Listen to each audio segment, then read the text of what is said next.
sound of four 1,200 horsepower engines mustering up enough power to get this 65,000-pound B-17-G bomber off the runway is one crew members say everyone must hear at least once in their lifetime. She's a miracle plane. Love her. And do you know that Betty Grable was 4 months pregnant when they did that picture? That's why they did her from behind.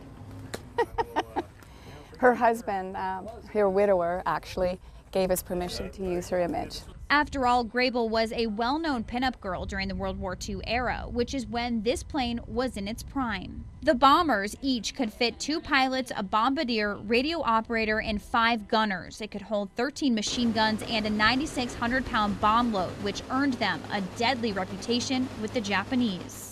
This is the Norton bomb sight. It was a piece of technology that was kept secret during World War II. Every morning someone had to come out and install it, and if the plane ever crashed, it was this person's job to destroy it. It was so valuable because it was so precise. The bombardier was able to take control of the aircraft and angle it where it needed to be based on the weight of the bomb and the intensity of the wind. And what makes this one so special? It's one of just 14 flying B-17s left. There were 12,700 B-17s manufactured for World War II.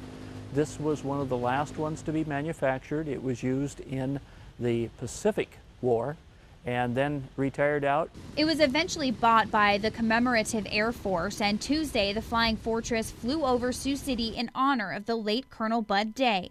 His cousin Jerry came along for the ride. If Bud were here, he would be the first one on the tarmac and ready to board, and I'm sure they would have him in a cockpit.